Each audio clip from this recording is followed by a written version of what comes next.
Mga kababayan, oras na naman ng katotohanan. Pero ngayon, hindi lang basta kwento ng isang tao o isang memo o isang iskandal. Ang pag-uusapan natin ay mas malalim, mas mabigat, mas masakit.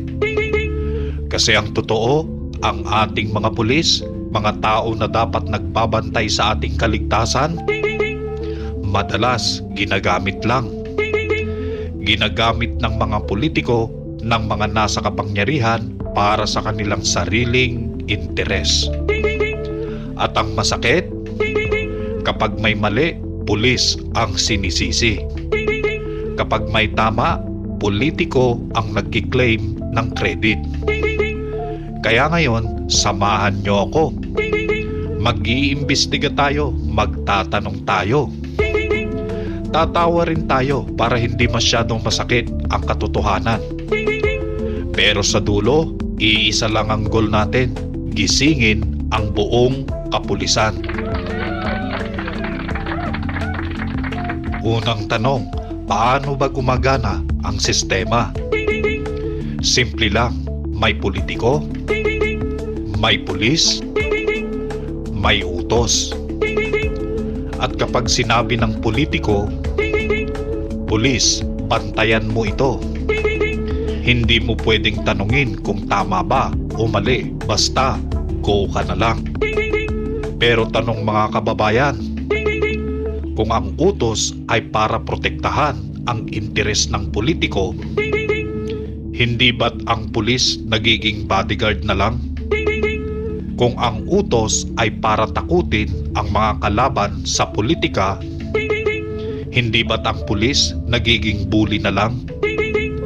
At kung ang utos ay para patahimikin ang ordinaryong tao na sumisigaw ng katotohanan, hindi ba't ang pulis nagiging instrumento ng pang-aabuso? Nakakatawa minsan kapag campaign season, parang lahat ng politiko sweet sa pulis. May pa-chicken meal pa yan, may pasalamat sa serbisyo. Pero pag tapos na ang eleksyon, ayun, balik kayo sa init ng kalsada, hindi man lang makuha ng matinong increase. Mga kababayan, isipin nyo, sino ba ang tunay na nagsasakripisyo? Ang pulis na nagbabantay sa kalsada kahit umuulan. Ang pulis na hindi makauwi sa pamilya dahil naka-assign sa malayo. Ang pulis na nakikipaghabulan sa hold-upper, risk ang buhay. At sino ang nakikinabang? Ang politiko na may escort na pulis pero hindi nakikita ang tunay na panganib.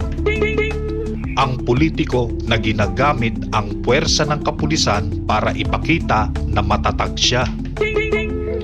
Mga pulis, hindi ba kayo napapagod? Hindi ba kayo nagtatanong minsan? Kanino ba talaga ako nanunumpa? Sa politiko ba o sa taong bayan? Ang sagot, sa taong bayan.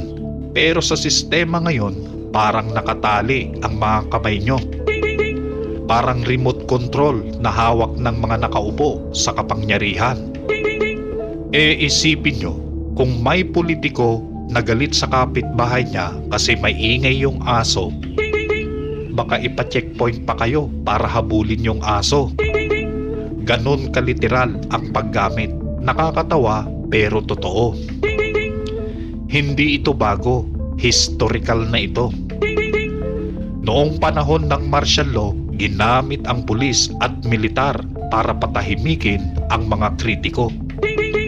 Noong mga sumunod na dekada, ginamit ang pulis sa election cheating, harassment at crackdown sa mga protest. Ilang beses na bang naging headline, pulis sangkot sa panggigipit? Pero isipin nyo, hindi naman pulis ang utak. Pulis ang muscle, oo, pero utak, politiko.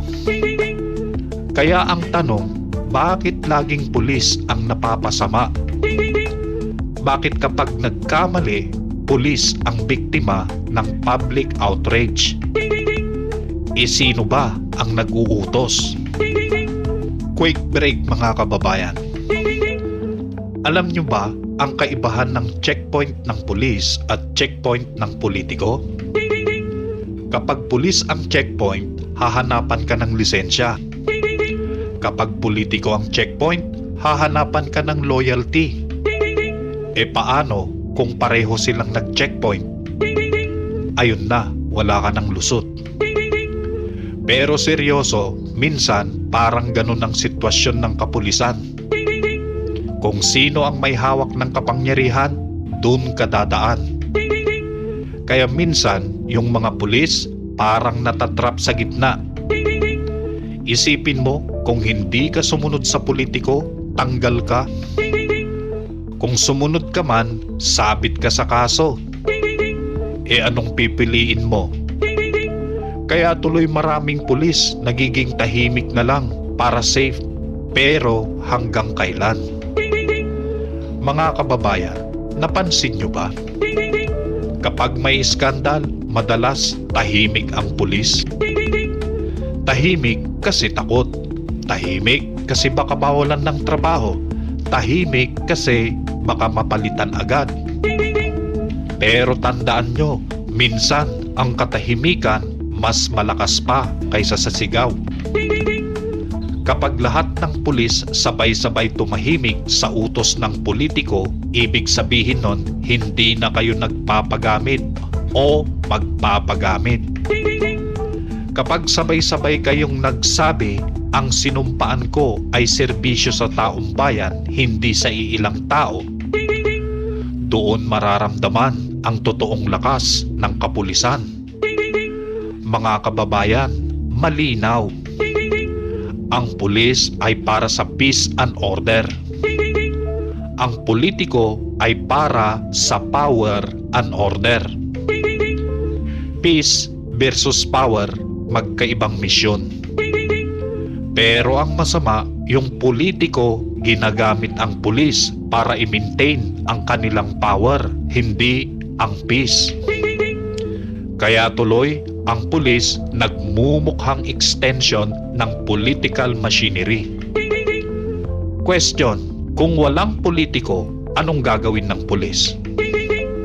Answer, magbabantay ng bayan, magpapatupad ng batas, magliligtas ng tao. Simple lang at doon nyo makikita ang tunay na role nyo. Pero kung may politiko, aba, nagiging tanod ng kapangyarihan. Kaya ito lang masasabi ko. Kapag ang pulis tumigil na magpagamit, tapos na ang larong politiko. Question, bakit lagi daw kasama ng politiko ang pulis? Answer, para may pangsalo kapag binato ng itlog yung politiko. Question, bakit daw mahirap ihiwalay ang politiko sa pulis? Answer, kasi pareho silang may checkpoint, isa sa kalsada, isa sa budget. Pero balik tayo sa seryoso. Mga pulis, lagi kayong tinatanong, kanino kayo loyal? At lagi kayong sasagot sa taong bayan. Pero bakit sa practice, sa politiko kayo sumusunod? Kasi yun ang sistema. At kung hindi kayo magigising, paulit-ulit lang ang cycle. Politiko ang bida, pulis ang kontrabida. Kaya gising na bago mahuli ang lahat. Mga pulis ng Pilipinas, ito na ang panawagan. Magising kayo, hindi kayo alipin ng politiko. Hindi kayo extension ng kanilang kapangyarihan. Kayo ay tagapagtanggol ng mamamayan. Kayo ang haligi ng peace and order. Kayo ang dapat unang bumangga sa katiwalian. Hindi instrumento ng katiwalian.